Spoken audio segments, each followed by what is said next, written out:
Welcome. Hi, everyone.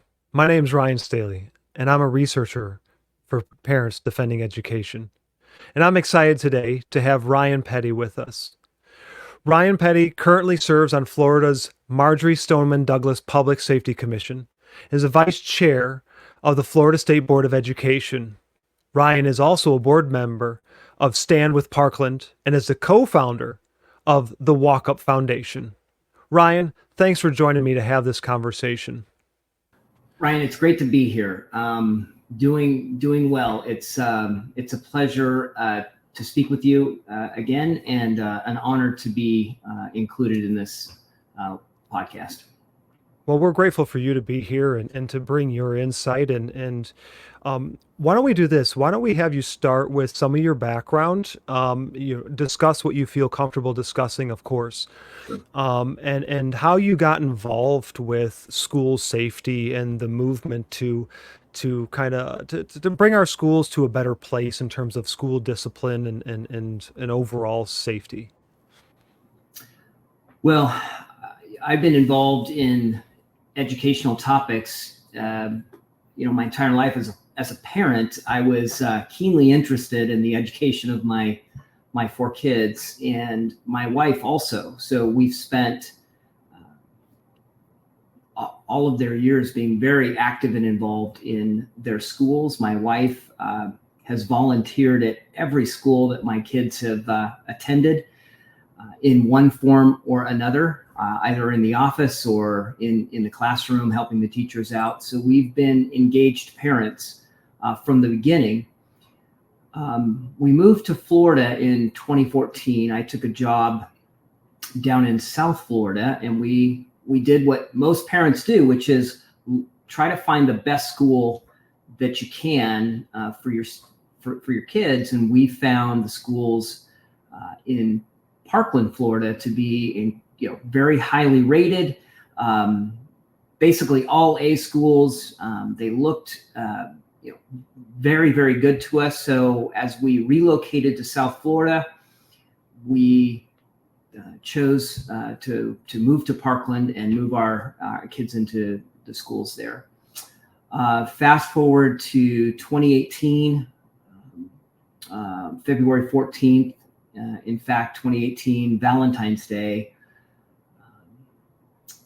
my youngest two kids, my son Patrick and my daughter Elena, were attending Marjory Stoneman Douglas High School. On that day, an attacker entered the campus through an unlocked gate and into the classroom building, what was known then as the freshman building, where my freshman daughter Elena was in English class, one of her last classes of the day. He walked in through an unlocked door and proceeded to take a rifle out of a gun bag and begin his killing spree. He ended up killing 17 that day, injuring 17 more. One of the victims was my daughter Elena, who was sitting in her English classroom and was unfortunately in the line of sight through the glass in the door.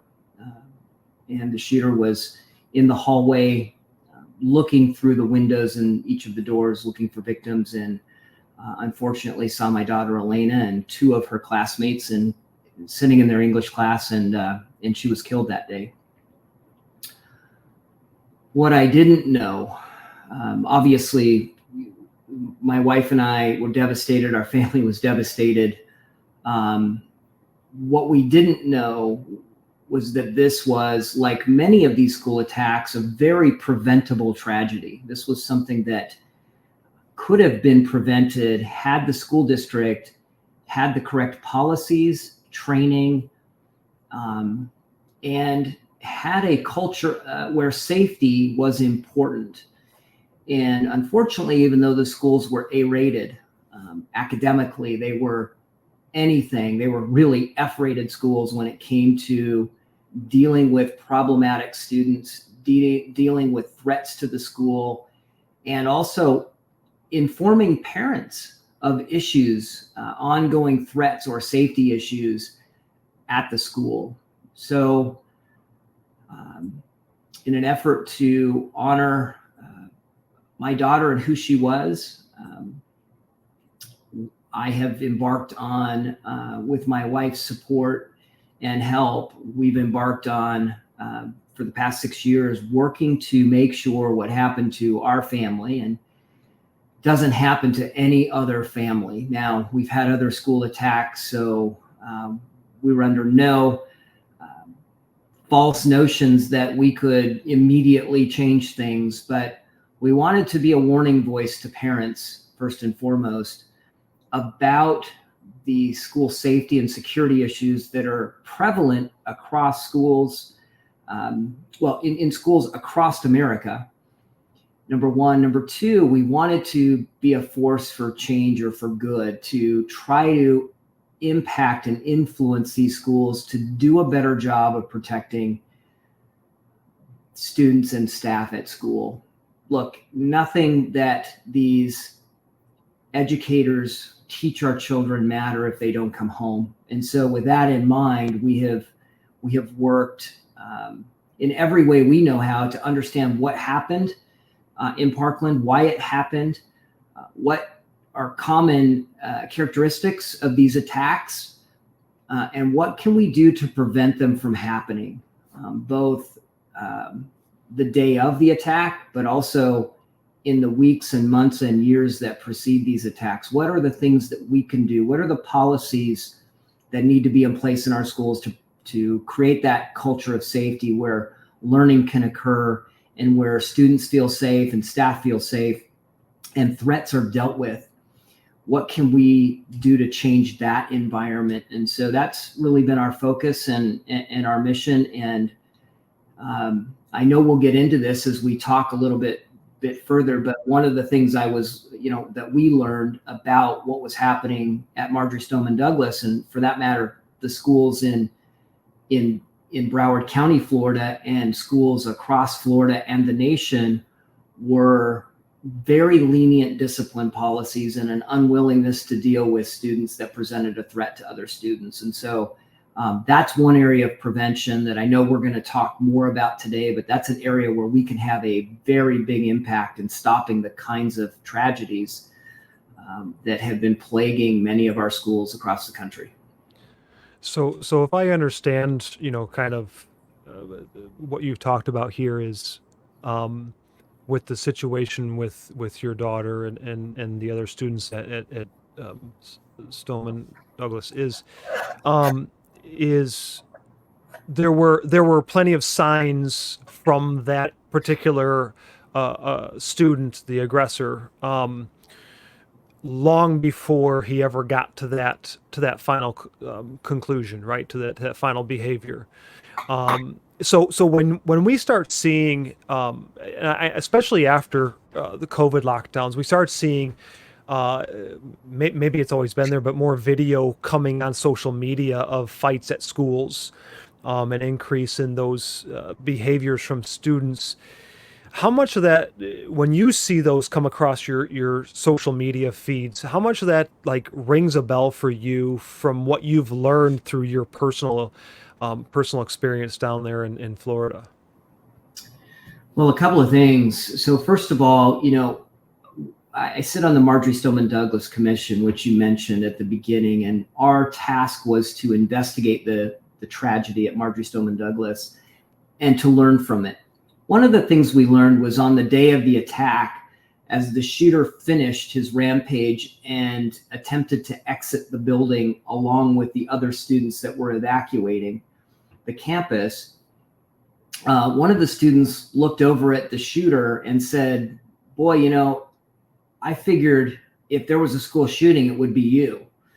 And that was an anecdote, but it was pervasive. When I talked to my kids, both of them knew that the killer was violent, had been involved in multiple disciplinary incidents at the school, at one point was prohibited from carrying a backpack or had to wear a clear backpack because he had brought weapons to school. He had attacked other students. He had been disruptive in class. In fact, we learned when we investigated his history and looked at his disciplinary records, that the first attack was back when he was in kindergarten. He attacked another student. And the record continued throughout elementary and middle school. In fact, he was kicked out of middle school at one point and sent to an alternative school with much more strict disciplinary measures in place, much more staff involvement, much more enforcement of the rules. And in irony of ironies, Ryan, he did better. He started to behave. Mm-hmm. He started to progress better academically when he had that restrictive environment. But as is the case with many of our schools, the push is to the least restrictive environment. This was a term that I didn't know as a parent until after the Marjory Stoneman Douglas tragedy. There is a federal effort to put the students, to educate students in the least restrictive environment possible. Now, it sounds fantastic, right? It sounds wonderful. Sounds like something, who could argue against that? But there are examples, and the killer in Parkland is a good example of where the least restrictive environment was the worst environment for the student and ended up with deadly consequences. Mm-hmm. Well, and I want to bring in some personal experience where I've been in the classroom on the other side, and one of my strengths was always classroom management and discipline. And I've worked in a middle school where we had a fantastic administration with urban kids who had plenty of problems. But there was a very high expectation of discipline, regardless of race and background, etc. And I've worked with a very similar population at a totally different school district where they were trying to implement restorative justice with fidelity, and that place was up in arms. And I can, so as you're speaking about this killer, I can totally see, not that kids I've taught would go to that level, but I've been around students where those signs are there and those kids are in that environment and is not a good place for those kids, right? And so I want to kind of transition a little bit into the restorative justice conversation, because one of the things that restorative justice, how they sell it to the schools is they want to end this disparate impact, which comes out of, I believe it comes out of Obama's Dear Colleague letter, where, for those parents that may not understand that, very simple, if too many suspensions or disciplinary actions end up going to a certain population, usually let's for sake of example, a black male, right? The black male population is getting too many detentions or fill in the gap. That's disparate impact because the system is the problem. The system is punitive against that specific group. Does that sound basically what you interpreted that as? Yeah, that's my understanding. Is they look at the outcomes and measure those outcomes. They look at the incidence of discipline and look at the raw numbers, and then they put them into racial buckets and socioeconomic buckets. And then they look at the numbers and they say, well, if it varies from the population at large, right? If there's more than, let's say in the case of Black Americans, I believe the number, and if I'm off, I'm only off by a couple of percentage. I think the average, it's like 13% of the U.S. population is African American. If more than 13% of students in that school are impacted by discipline, then there's a disparate impact. Now, again, I think they adjust for numbers of, they look at the races within the school, but they say, look, if it's out of balance with the number of the students in the school, then it must be, to your point, the system that is causing that, right? There's systemic racism built into either inherent bias that the educators have, or there's something about the way you're administering discipline, or that discipline in and of itself is inherently racist.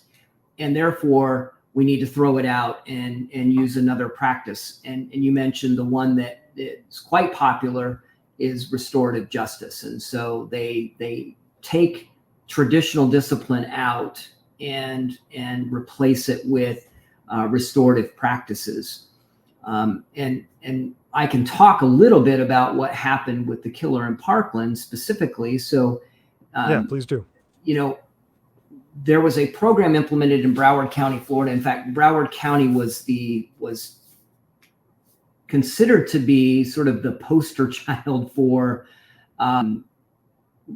better restorative practices. And in the district, there was the superintendent, whose name was Robert Runcie. Robert Runcie came from the Chicago Public Schools when they were run by Arne Duncan. And Arne Duncan then became the Secretary of Education under President Obama. So these ideas, many of them come from Chicago Public Schools, and the influence of that circle, the circle of influence around President Obama and the thinking that came out of that administration. And you mentioned a Dear Colleague letter. There was a couple of important things I believe the Obama administration did, at least, and I'll explain my understanding. Of course, you can go into more detail, but there were two things that happened. One was, we're going to give you grants. We're going to grant you dollars if you implement restorative justice practices. Quite frankly, they didn't care if they worked or not. It was just, you just had to say you were doing it. And then there was a Dear Colleague letter, which you mentioned, which was tantamount to a threat to the school districts. It basically said, if you don't reduce the number of disciplinary actions and bring them in line with the overall student population, like I was describing before, then we might have some civil rights violations that we need to take a look at. And I'm paraphrasing, of course, and I'm not a lawyer, but I read that letter as a threat. And I think many school districts took it as a threat. So there was the typical federal carrot of grant dollars for implementing the things that they want you to do. And then there was the threat of civil rights action if you didn't implement what they wanted. And so with that, Robert Runcie became the superintendent in Broward County Schools. He brought with him the ideas and the culture and the thinking from Arne Duncan and that cohort, and brought that down to Broward Schools. He implemented something, or created a program called the Promise Program, which was designed to reduce recidivism. This was really the core of it. Was the current disciplinary policies that we have in the district are not reducing the incidence of discipline and violence in our schools. So we need a program to reduce that. And I've got just the thing, and it's got restorative justice practices baked into it. And because the community was very excited about Robert Runcie as the superintendent, and Mr. Runcie had done a fantastic job of ingratiating himself with the business community in Broward County, and was liked by many of the other politicians, including the sheriff at the time, and the state's attorney, the state attorney that dealt with juvenile justice. They got together and they basically said, hey, look, we're going to implement this Promise program. We as a school district are going to define basically not only discipline, but infractions of law. We're going to be the police, as it were, and we're going to make a determination about whether or not a student should be arrested, prosecuted, and have some consequences. And what is, I'm almost at a loss for words, our sheriff at the time and the state attorney and the Department of Juvenile Justice, they all went along with this. They agreed to it. They agreed to this program. They basically turned the school district into its own juvenile justice. They were the police, they were the judge and the jury on all of these things. And the program, just so parents understand how bad this was, basically, if you violated either something that would be considered disciplinary, or you broke the law. You brought drugs to class, or you assaulted another student. And these included even sexual assaults. If you got to do the same thing, the same infraction 3 times before there was any disciplinary action taken. The idea was that they would bring you in and talk to you and tell you that this was something, you can't be doing this, and you need to stop. And this is, you've got 2 more warnings, and then we're going to take action.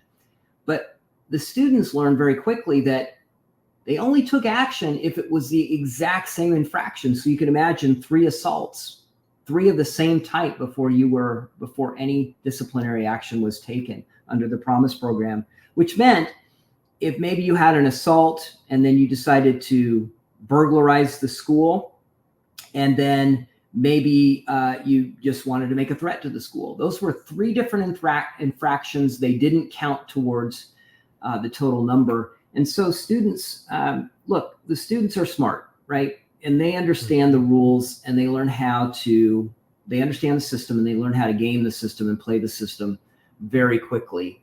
And so what you saw, and this is evidenced by a poll that was taken by the local public teachers union just after Parkland, where they polled their own members, and 59% of teachers in Broward County felt unsafe in their classrooms. Almost 60% of teachers felt unsafe in their classrooms. The students were running discipline. The administrators were not enforcing discipline, because Mr. Runcie made it very clear that you needed to get on board with the Promise program if you wanted to move up in the district. So principals and vice principals that were in charge of discipline learned very quickly to sweep things under the rug and to not deal with them.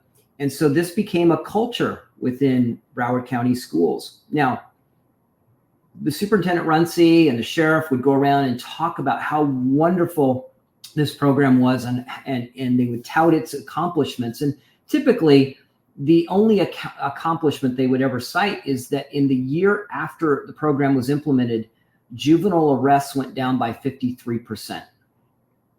Everybody said, wow, that's amazing. This program must be working.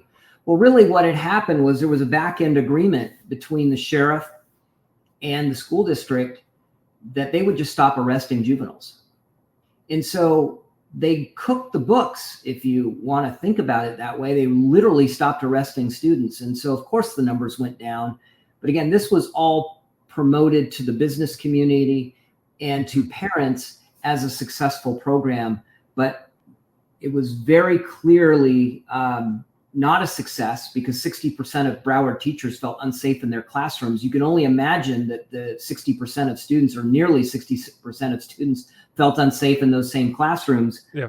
And then you would get, of course, we had the Parkland tragedy, and we found out that the killer was actually part of that Promise program. And there's even some more just horrific details about his involvement in the Promise program. And of course, the district lied about his involvement because they didn't want to tarnish the reputation of their program.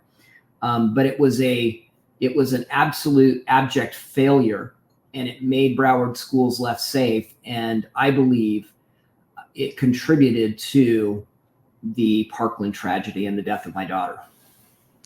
Yeah, and I think, with the restorative justice, it's supposed to be this more humane, humanizing form of discipline that the schools are using. And I think when you talk about cooking the books, or I tend to use the phrase smoke and mirrors, right? I think it's important to hit upon the way they measure the success of these programs is just data, right? Like, well, we have, like you said, our juvenile arrests are down, right? And so to put it in a school context, let's go a little bit less extreme, which is schools are measured by how many suspensions and expulsions are being given to this very select subpopulation. I want to do a timeout though, because at least for me, and you and I have talked already about this stuff, so I'm confident that you're in kind of the same boat. We want all of these kids to be educated and to be in school. And you already mentioned this with the young man that shot up the school. Is he thrived in a alternative environment, um, and so, but yet our schools tout this idea of inclusion, which often means keeping these let's just say on the one end you have these disruptive students, right, that are repetitively disruptive. On the extreme end, and I've seen this in myself in my classroom teaching, you have violent offenders. Now, I think we can, I don't know where you sit on this, but my opinion is that they're not the same kids, and one who is a disruptive behavior that might be taken care of by getting rid of the other end of the scenario. Because, as you just said, kids are smart. They figure out what the limits are. And if the limits are, I can do whatever I want, and what's the consequence? I have a private chat with the counselor for about 15 minutes, and he says, and he wags his finger, says, "Don't do that again." And I go back to class, and that's my consequences. Well, man, as a young male, like a junior high male, I'd be like, "I got away with that, no problems." And then if you add in, which is something that we can't ultimately control, right, is the parent factor. Because if there aren't parents at home, I know for me personally growing up that if a phone call went home, I was in worse doo-doo at home than anything the school could do to me, right? And I can't say that a lot of the kids I've worked with, I can't say that that's the situation at home. And I'm not saying beating, I'm not saying violence. I'm saying whatever it is, the parents have a good grasp on discipline at home, that the student will behave, right? Am I making sense so far? 100%. And so I want to be clear that I personally, and I'm not going to speak for you, but I hope, I believe you're the same wavelength. We want these kids to be educated. We don't want them to be, causing trouble. We want them to be safe, no matter who they are, because we do agree with proponents of this restorative justice that, these kids, to keep them out of prison, we need to get them educated. Absolutely. Absolutely. But we can't keep violent offenders in the classroom. Is that fair to say? I couldn't agree more. And in fact, and we'll get into this, but when we push them into this least restrictive environment, we put them back in the mainstream classroom with the other kids that are there to learn, and we put these violent kids that are not there to learn back in that classroom. We harm both of them. The kid that's the students that are there to learn aren't learning because there's disruption, and the kid that is there that just wants to create the disruption and knows there will not be consequences, we're not benefiting them either. So it's a fairy tale that these restorative practices are actually helping either party. They're not making our schools safer, certainly. They're not contributing to a managed classroom. And we're not actually doing these kids that, to your point, there's a spectrum. There's just kids that disrupt. There's some kids that they're cause some mischief and maybe even commit a crime or two. And then there's the kids that are brewing threats. Let's call them developing threats. To the school, like the killer in Parkland and the shooter in Uvalde and all these other examples. There's a spectrum, but those kids, I think, are better off in a more restrictive environment where they might have a chance to thrive, where where they can learn from the consequences of their actions. And we're doing multiple generations of kids a disservice by disentangling consequences from actions. And I don't understand it. I hear the rationale for these programs, but and the concern that the community has, they call these things like the school to prison pipeline. If we enforce discipline in our schools, we're going to disproportionately impact students of color or students at the lower end of the socioeconomic spectrum, and we're creating a school to prison pipeline. I would argue it's the exact opposite. It's the lack of consequences when you are a juvenile that teaches you that you can get away with whatever and play the system. And so when you turn 18, which in fact the Parkland killer turned 18, not understanding that there should have been consequences for his actions. And there's more to that story I'm happy to go into, but the family was not reinforcing consequences. Law enforcement off campus was not enforcing consequences. This kid had attacked his mother on multiple occasions. He kicked her teeth in at one point. And for whatever reason, which just absolutely boggles my mind and inexplicable, he was not arrested for assault and battery on his own mother, domestic violence on his own mother. If he had a record, he might not have been able to purchase a firearm, number one, because he would have been a felon at that point. Number two, he would have been put into a system, the juvenile justice system, where there are consequences, Ryan. And this is the whole point. Yeah.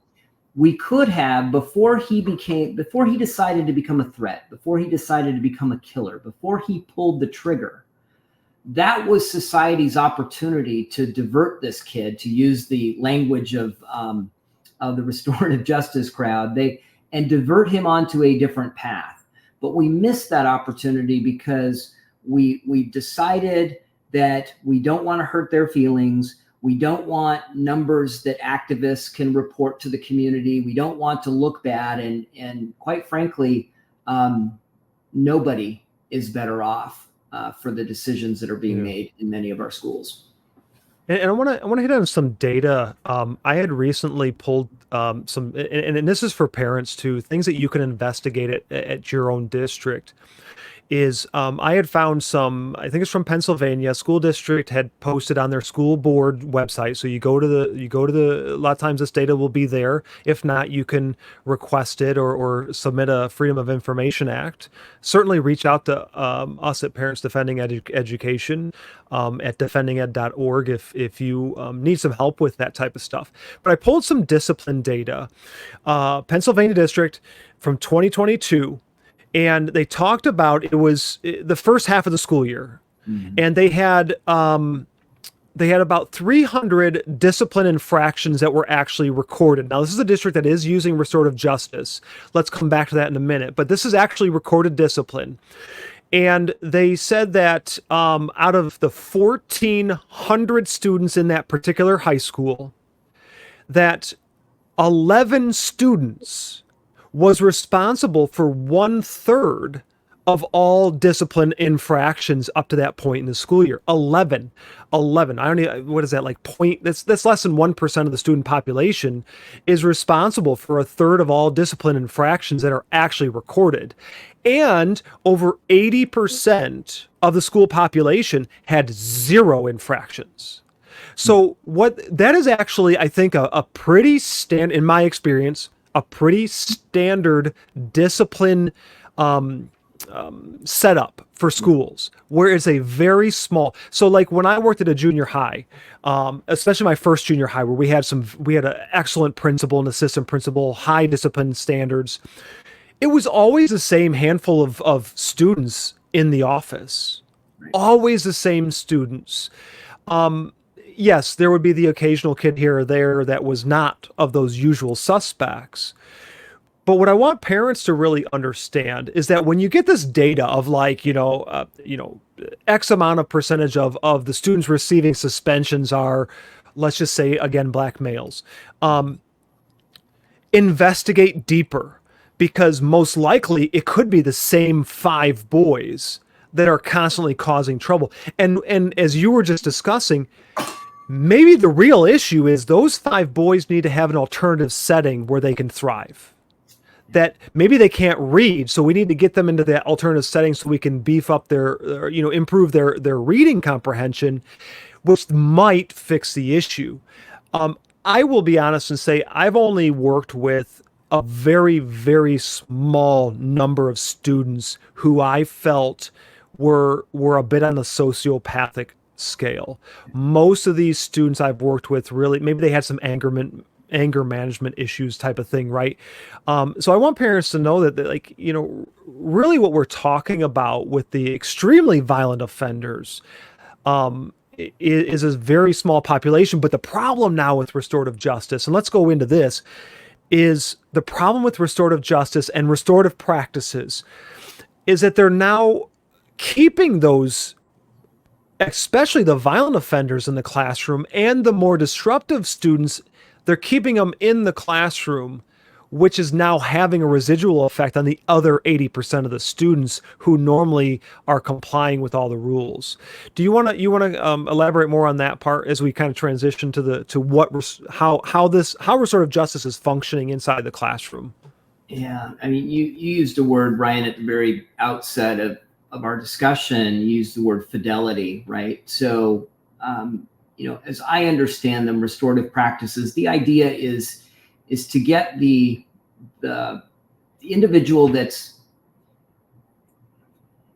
committed the infraction, let's say the perpetrator, I guess is another term, probably too laced with law enforcement meaning to be used. But the idea is to bring the person that caused the issue and the victim together and give them an opportunity to give the perpetrator an opportunity to understand what they've done wrong and apologize if they choose to do that, and for the victim to I guess accept the apology. Rarely does it happen that way, and what I've seen are examples, and I think you've seen these too, where you're bringing. It's one more thing we're asking our teachers to do. They're not well trained on how to implement this. Very few districts implement restorative justice, even with any fidelity, to your point, that the advocates and activists that want this in the schools would recognize as being, quote unquote, actual restorative justice. So there's always the implementation is always lacking, number one. Number two, and we're asking these teachers that are not mental health specialists, they're not crisis intervention trained, they're not equipped to run a restorative justice practice, but we throw the teachers in and we say, you go do this and make student A apologize to student B, and we'll all be better off. So it's not done correctly. It's not done with the kind of fidelity that it needs to be done for it to be for it to work. That's number one. Number two, we're often putting this. We're often putting a victim next to somebody that victimized them in ways that we would never do to adults, and we're re-traumatizing the victims, which is just absolutely mind-boggling. Can you imagine a student having to sit there who's been sexually assaulted by another student, and the district's policy is to keep that student at that school and in the classroom with the victim? And not only that, we're now asking them to sit in a circle together with their teacher, and this victim has to sit there with the student that sexually assaulted them and be in that. So it's just it's mind-boggling what's actually happening in our schools. And I think if parents understood that this is the way that restorative justice is being implemented in the schools, they'd be up in arms and they would demand immediately that these practices stop. We shouldn't put our teachers in this kind of a situation, and we certainly shouldn't put victims in a. We shouldn't re-traumatize victims. Yeah. And quite frankly, if a kid has committed a serious infraction like an assault or a sexual assault, they should be in another environment. They should be out of that school and into a more restrictive environment, because that's where they'll have a chance to, I don't want to say turn their lives around. They're young, right? We still believe you can make different choices, but we've got to put them in an environment where we encourage them to make different choices. Yeah. And before we move on to what you have been helping implement in Florida, let me add that from a teacher's perspective. First of all, I had just heard recently from a family member talking with people they knew as teachers.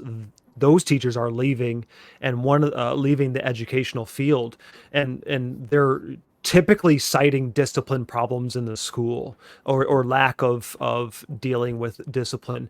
I've also met a mother whose daughter was put through a restorative circle because her daughter was being bullied, and the school decided to sit this mother and her daughter down. So the girl being bullied with the mother and the girl who was the bully into a restorative justice circle.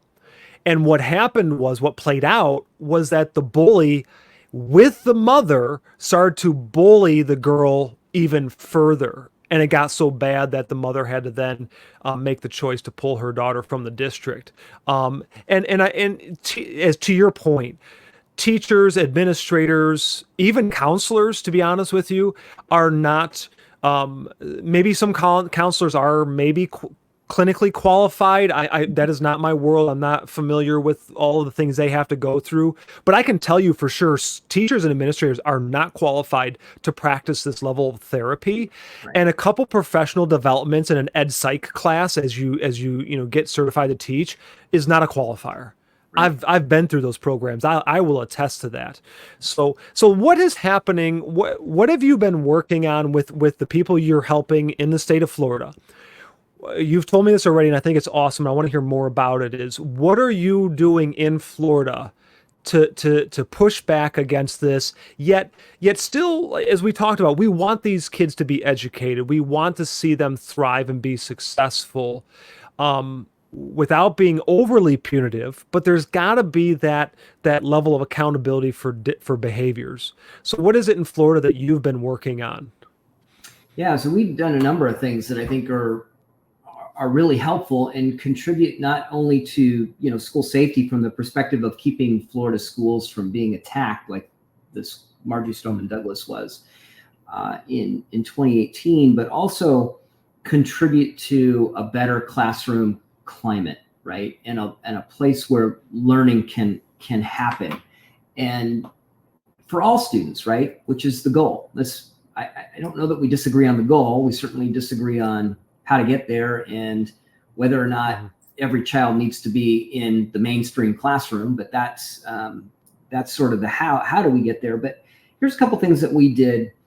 And again, it's interesting because I sit on the Marjory Stoneman Douglas Commission and we make recommendations to the governor and to the state legislature. They then pass laws, and then I'm in the unique position of sitting on the State Board of Education, where we take the laws then and we write the rules that get implemented by the school districts. And so I have kind of both sides of the picture. But we very clearly understood at the Marjory Stoneman Douglas Commission that teachers don't feel safe when classrooms and students don't feel safe, learning doesn't happen, and districts were not dealing with potential threats. So we've implemented what we call behavioral threat management in Florida. Some call it behavioral threat assessment and management. That's sort of the industry term. It's a well-regarded profession. It looks at everything from school safety to terrorism and those kinds of events. It's something law enforcement has been doing for a number of years. In fact, how I came upon it was after my daughter was killed. I was out searching for, how do we stop this from happening? Why does this keep happening? What can we do to stop it? And I stumbled across an article that talked about behavioral threat management and the model that the Secret Service uses to protect the President of the United States and other elected leaders. And I thought, well, boy, if we can protect our president and our elected leaders, why couldn't we use something like this for our schools? Again, not knowing exactly what it was I was about to learn, but thinking that our kids are our precious resource and we should be protecting them in our schools, and we're just doing a terrible job.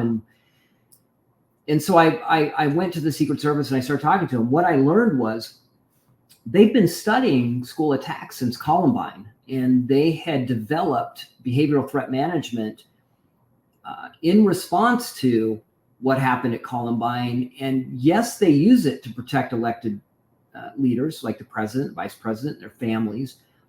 but they were also offering it and hoping schools would use it. This is an alternative to the restorative practices that are being used by many districts. And behavioral threat management says basically you get a multidisciplinary team together, educators, principals, law enforcement, mental health counselors, and you put them together on a behavioral threat management team and you talk. They meet on a regular basis in the state of Florida. Every school has a behavioral threat management team and every district has one at the district level. And they get together and they talk and they learn.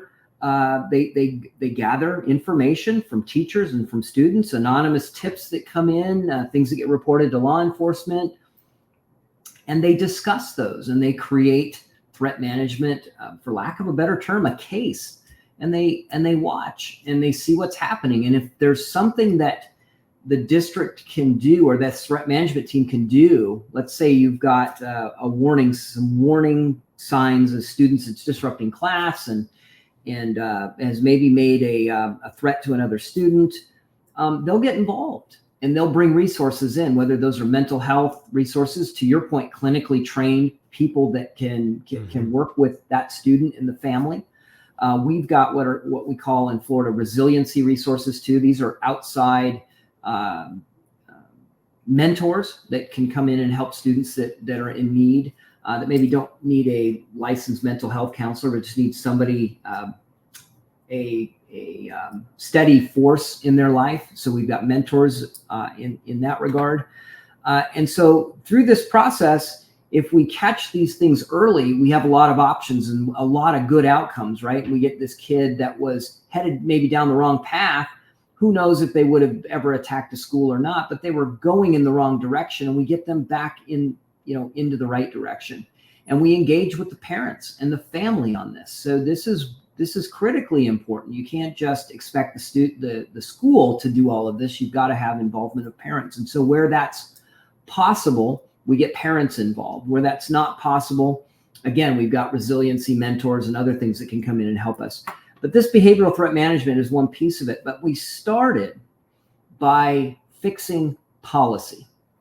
And this is where most school districts, most schools, and most states get this wrong, is you have to have the right policy. So first and foremost in Florida, we have defined for our school districts what constitutes discipline and what are violations of law.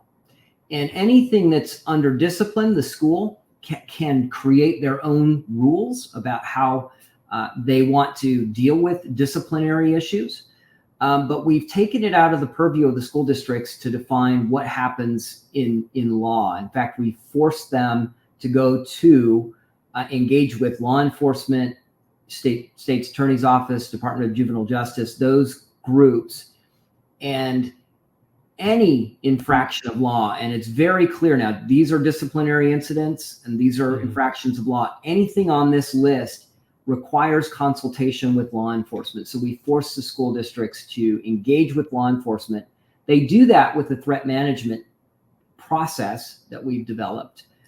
And that way we have a better picture of what's going on in that student's life, and we can bring the appropriate resources to bear to help them. But clarifying the policy, clarifying discipline, clarifying what's breaking the law, that was the first step. And quite frankly, most of the teachers and districts, the personnel that will talk to me about this, have thanked us as a state board and thanked the legislature and the governor and everyone else for giving them some clarity and a backstop so that administrators that don't want to apply disciplinary rules really have to do it. It's now in state statute that they have to, and it's in state rules. So I'd like to think we're having a profound impact on the discipline in our classrooms and helping teachers with classroom management. Certainly, we're waiting to see the data there.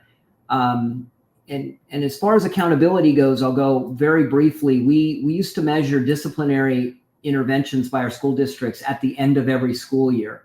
We now measure them on a monthly basis. So every district is required to report disciplinary issues and juvenile justice issues to the Department of Education on a monthly basis, where we have a chance to engage with them and fix problems within the school year, not waiting until the end. And certainly we're working to make that data transparent for parents to be able to come and look at on a daily basis if they want. We're building a portal that parents can log into and see what's going on in their kid's school. So the idea again there is, parents need to be involved in this, and we need to make sure parents are informed and educated about what's going on in their kids' schools so that they can be, so that they can help contribute to a better school. We talked earlier about disparate impact. Have you had discussions, and if there's these are private discussions that are not for public, then I get that, but maybe you can give your opinion, but have you had discussions about when critics come back against, I'm sure there's plenty of let's say racial profiling with these committees, or you're targeting certain subgroups primarily. I would think I've worked in schools. I've very rarely worked with people that obviously are, if a kid's misbehaving, and they don't care, what the kid looks like. But how have you handled those attacks, or have you guys war gamed how to deal with those? And then the second piece of this, there's a second part to this, is if you're familiar with Dr. Dewey Cornell's work on this stuff and so forth. So if you can do those two things real quickly. Yeah, in fact, Ryan, the answer is, Dr. Cornell has been fundamental proponent of these behavioral threat models that we're using. In fact, he's got his own that he developed at the University of Virginia. But more importantly for us is his research around this, where he looked at, the activists come in and they say, hey, we want cops out of our schools. We don't want law enforcement there. This happened during COVID, right? When there was the defund the police movement, there was a massive movement across the country to remove law enforcement, school resource officers from schools. And, Dr. Cornell's research is absolutely flies in the face of what the activists are saying. In fact, his research goes as far as to say, not only do school resource officers,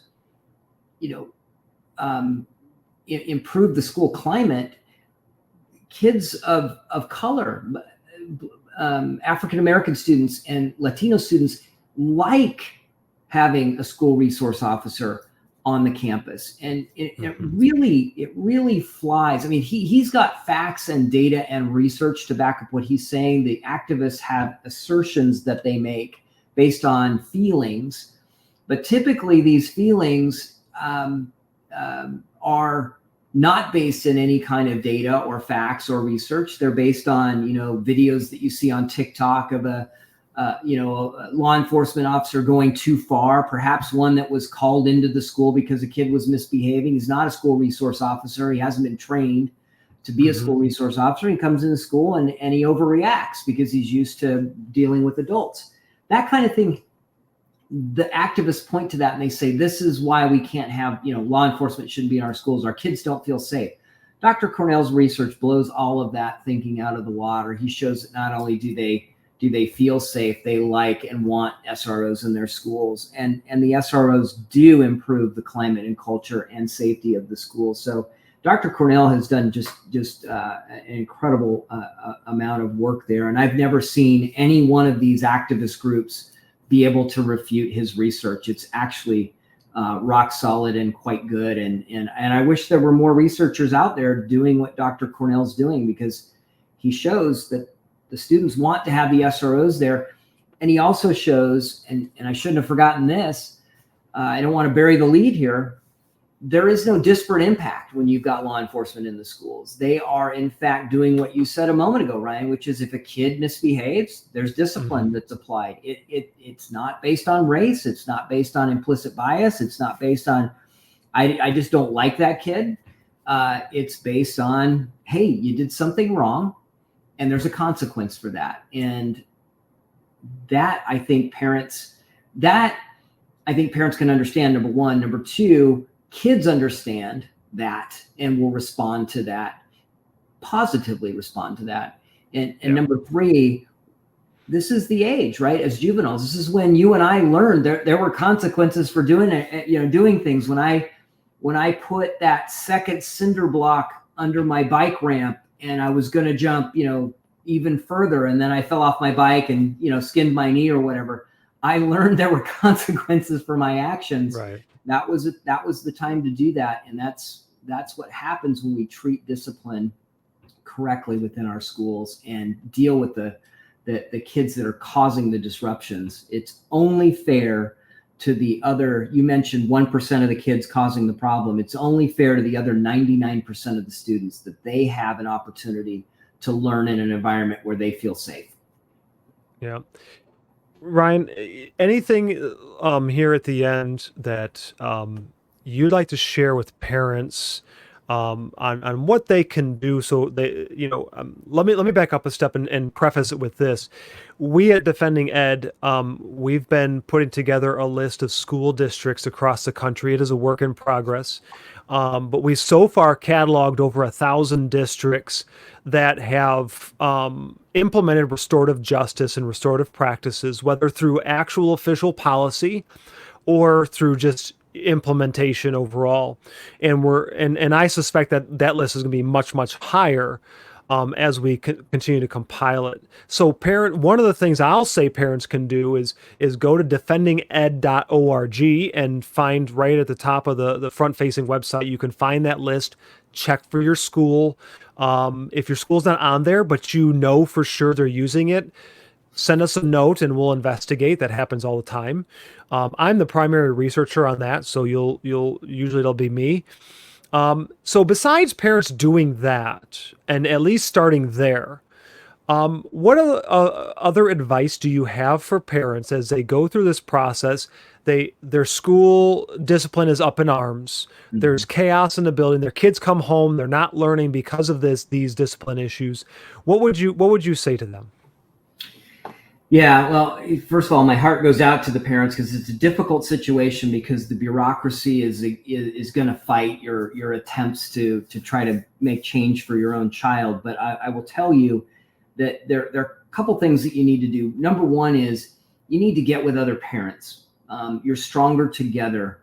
Influence, be the voice of change, but get involved with other parents that have kids in your school, and you're much stronger when you go together and say, hey, we've identified a problem here. This needs to change. We saw this throughout COVID as parents started to see what was being taught in the curriculum in their schools and couldn't believe what was happening. Never underestimate your ability to drive change, but you've got to be willing to get together with other parents. And then you've got to be willing to sit down and talk with the administrators at your school first. And if you don't get the changes that you're looking for at that level, then you've got to be willing to go to your school board and make it an issue and speak up. Don't allow these things to continue. Number one, I'd say, bring as parents, if you do find out that some of these practices are implemented in your schools, I think getting advice from groups like Parents Defending Education is really critical. You need to understand the issues and be able to speak to them. And so you mentioned your list, Ryan. I think that's a fantastic list, and I would just recommend all parents understand what's happening there. I think the second thing I would say, and this goes to school safety and discipline and everything else that's going on, is just never assume that a school administrator or a teacher, and I've got some teachers I look back on very fondly, so it almost pains me to say this, but I'm going to say it anyway. No one is going to love your kid the way you love your kid, right? Nobody's going to advocate for your kid or take care of your kid the way you will. So you need to be involved as a parent. Don't assume that just because you like, the third period teacher, or your kid had a great third grade teacher, that's going to be the experience the entire time they're in school. There's going to be great teachers. There's going to be some good teachers, and there's going to be a couple that are just in it for the wrong reasons and not there for your kids. So you've got to be willing to advocate and be involved. And that leads me to my third point, which is be involved. Ask your kids questions. Sit down with them. One of the things I learned after Parkland was that my kids knew this killer. They knew he was a threat to the school. In fact, they had tried to, many students had tried to engage with him and had terrible results, right? He just was antisocial. He just couldn't engage with other students, but the kids know what's going on. So talk to your kids, ask them the tough questions. Don't let them, say, "Oh, mom or dad, don't, it's none, don't worry about it. Everything's fine," or whatever. Don't settle for the first answer you get from your kids. Really dig in and try to understand what is going on at your child's school. And I think those are that's the advice I would give parents. If you can't get what you want at your school board level, then the next thought there, Ryan, is to speak with your state legislature. You've got a representative and a senator over, where you're at, but go to the state level and advocate for change at the state level. Also, we've seen some absolutely, I think you would agree, we've seen some states make some substantive changes in all of these areas over the last few years, and it's all been because parents have pushed school boards and legislatures to do the right thing for kids. And there's no reason to stop. We should continue that effort. Thanks, Ryan. And let me add one thing from kind of the teacher's perspective here is that there are a lot of good teachers out there who are as frustrated, maybe even more so, with the discipline in schools, and their hands are tied because their administrators are told that restorative justice is best practice, and so it's kind of a getting in there. So parents, my advice to you from me is get to know your teachers, because you'll be surprised how many of them are just as frustrated with what's going on. And they're there because they love to teach, and they want to be able to teach these children to read and write and so on and so forth. And the data's, the classroom disruptions, the data is just unbelievable with classroom disruptions during the learning process, is like a loss of 40% of material that's presented.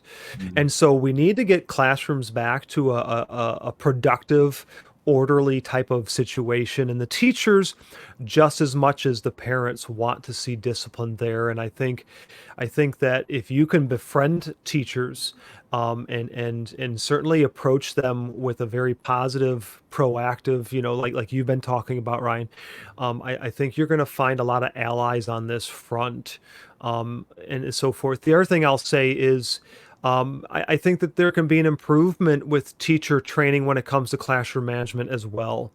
I've worked with teachers of all shapes and sizes, all colors and backgrounds, who had fantastic classroom management, and they never yelled and they never hit kids ever.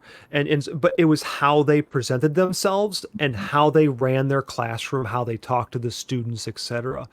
And so it can be done, and it has been done. Ryan, to close out here, where can people find you and the work that you're doing and so forth? Yeah, I think a couple of places. So one, I like to spend my time in social media on Twitter mostly. So you'll learn a little bit about what we're doing, what I'm personally doing there, and also I like to put out what we're doing in the state of Florida, because I'm very proud of the work that we've done. So Twitter, you can find me at rpetty. I'm also, as you mentioned earlier, a board member of Stand with Parkland. So if there are school safety and security issues that parents are concerned about, we've got some guides for parents there that I think are incredibly helpful. And those are the places that I'm mostly hanging out and involved in. And of course, on the State Board of Education, trying to drive change at the state level here in Florida. So we have had an absolutely wonderful response from from our state government here in advocating for the fact that we don't want another Parkland to ever happen to any school here in Florida. And so the legislature, the governors have been absolutely wonderful here. I just returned from a conference where all of our school safety specialists across the state of Florida got together for some training and certification. There were 400 in the room. I wish we didn't have to do that kind of thing. Obviously, I wish we could go back and rewind the clock, but it brought a tear to my eye to see so many people in the state of Florida that understand that we have to have safe schools, and that starts with good discipline policies. It starts with clarity in policy, and it starts with a willingness to say, no, you're not going to get away with that in a school in Florida. You're going to there are going to be consequences, and it's for your own good. And I think Ryan, I say that, and I know there'll be 100 examples of kids acting up in Florida schools that people can point to, and sure. And it's in any state, in any large, we have 2.8 million kids. We're going to have some incidents. That's right. To be expected. But overall, our kids are going to be better off. They're going to have that opportunity to learn and grow. And that's the best way I can honor my daughter Elena, is to make sure that the environment in the schools here in Florida are better than what she experienced when she was here. Ryan, I appreciate your time today, spending with us to talk over this issue, and we so appreciate your work and your advocacy. Parents, if you need something besides the restorative justice list, we have all kinds of resources on restorative justice and restorative practices. You can find that at defendinged.org.org. That's where you can contact us if you have some information you want to share or questions you have. And ask questions. Ask questions of your district. Ask questions of us. Seek answers. One day at a time, and we make today better than yesterday, and we'll be moving in the right direction. Ryan, again, thank you for your time. Thank you.